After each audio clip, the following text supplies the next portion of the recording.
Hello there. This is my Jackson Kelly. This is the Jackson JK20 Pro. Now, this guitar is made in India. I'm just gonna run you down from top to bottom. Um, so you have your six-string guitar, Jackson headstock. These are stock Jackson tuners. You got your Floyd Rose locking nut, your typical Jackson like shark fin inlays. These are jumbo frets. You can see it goes all the way to 24. Now this is a rosewood fingerboard with a maple neck, as you can see. And now down to the body, it's a basswood body. The guitar is actually pretty heavy. It's heavier than most guitars that I've played. It's probably one of the heaviest, but probably gives more density to the sound. Now the guitar comes in I'd say it's a metallic blue, just because it's kind of shiny. It's not just like flat, so I'd say it's metallic blue. It looks pretty nice in the light. Reflects light really well.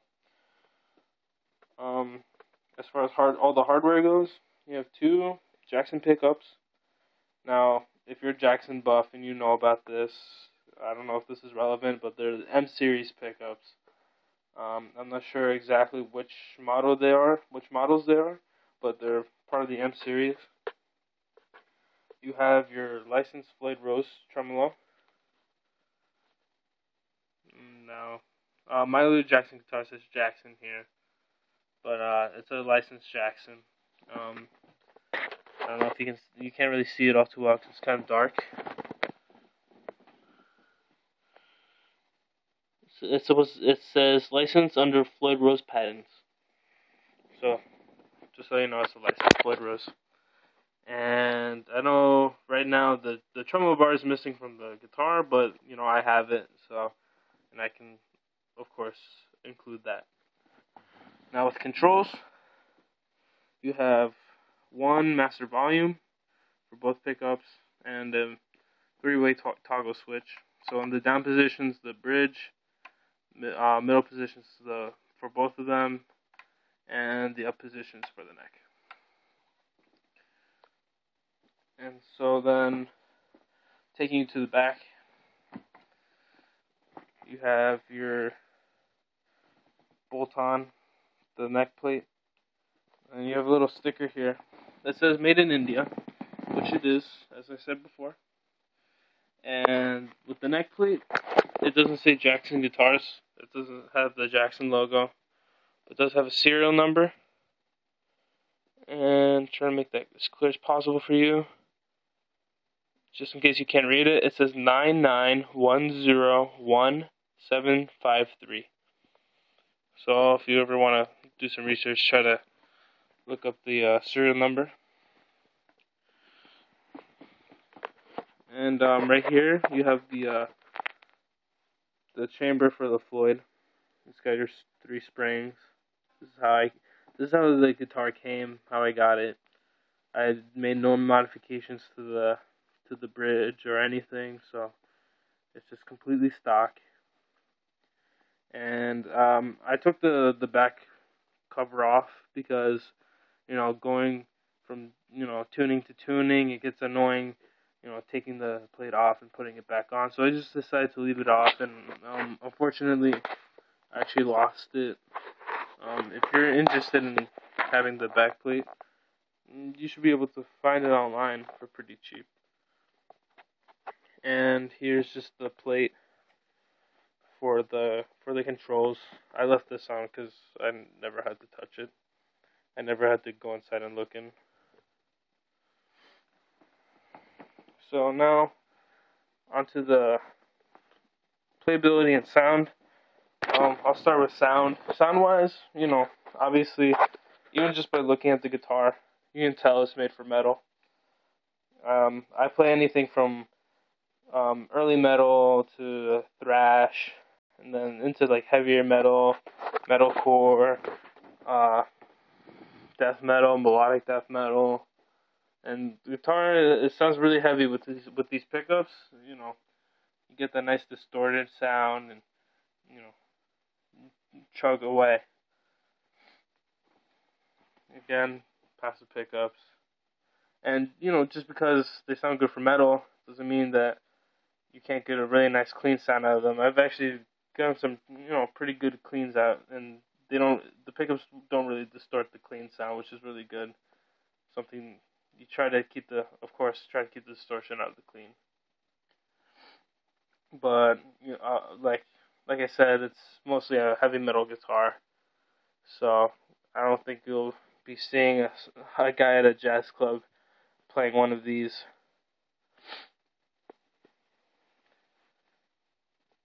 And with the Floyd, it says in really good tuning.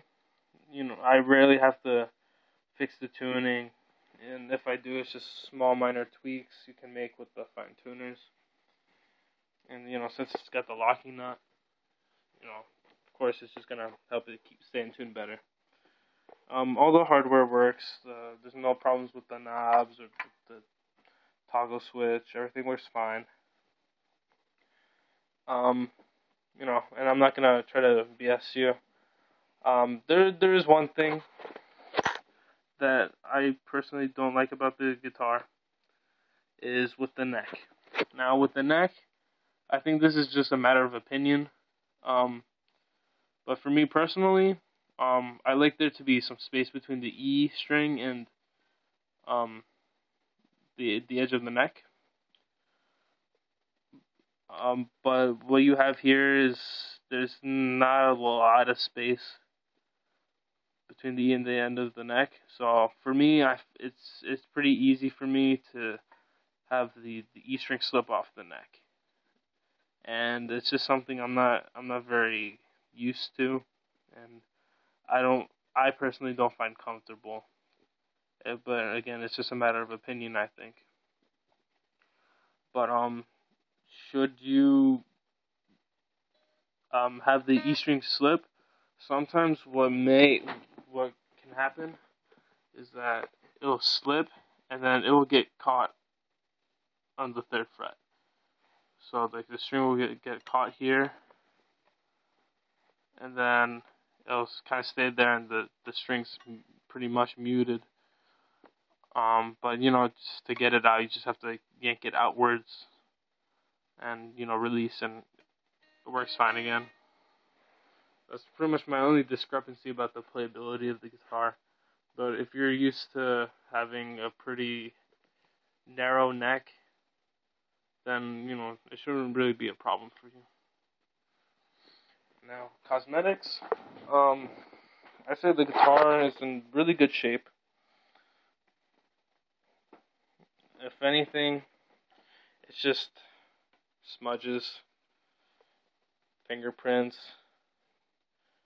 nothing you can't clean with a rag and some cleaner. Otherwise, the guitar is in really good condition. Now, I bought this guitar online,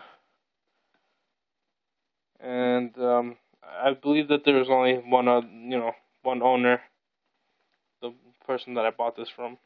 So it's been kept in really good shape.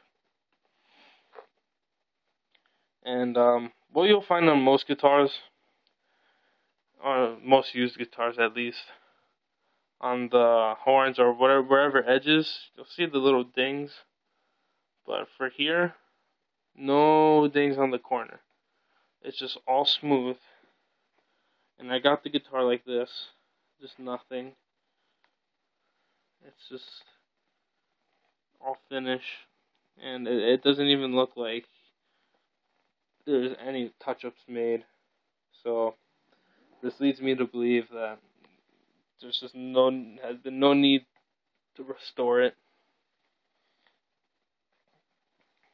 Also on this corner, smooth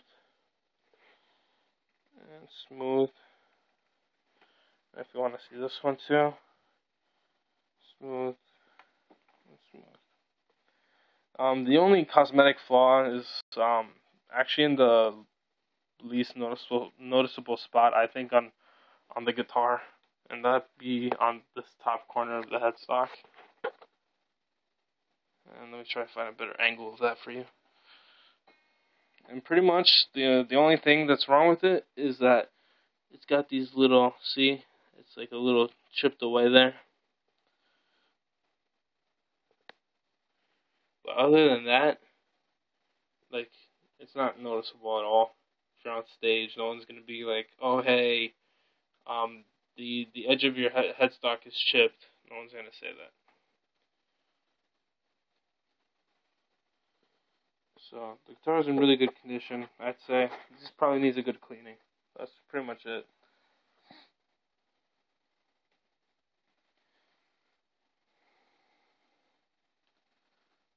And here, I'll let you take a look at the hard shell case it came with. Now this is a Jackson case. That's the Jackson logo. It's a pretty big case. I think for a hard shell case, it's pretty big. And I know you can't really see all too well in here because it's all black fleece. The only thing that happened with the case is this little strap. See, there's a little strap over there on the side. This kind of fell off. But other than that, the case is fine condition. These things to hold it down, keep it closed, they work fine. One thing about the case, though, actually, this is just a recommendation. If you have the strap on the guitar, you got to make sure that the strap is positioned correctly. So that way, the case can close properly. Because if you don't have the straps correctly, then it's gonna kind of be not really a mess to close the case, but it's gonna be difficult. So you just want to make sure you position the strap right. As I said before, of the whammy bar, and this pretty much just screws into the tremolo. Righty tighty, lefty loosey.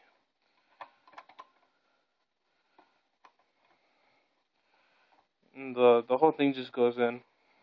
You just twist it around a bunch of times.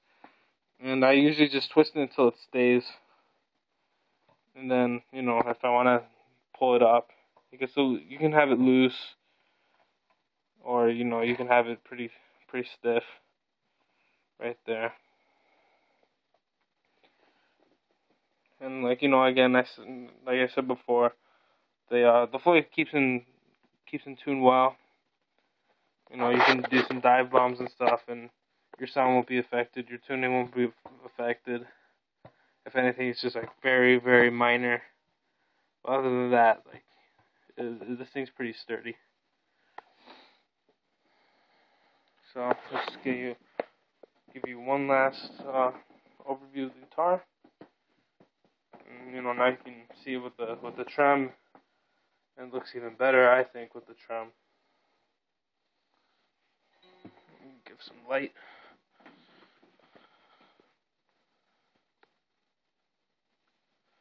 Show off that finish. And there you go. Here's the Jackson JK20 Pro.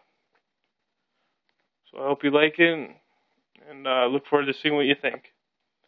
If you have any more questions, just feel free to ask, and I'll give you my honest and sincere opinion or answer. Alright, so thanks for checking this out. Have a good one.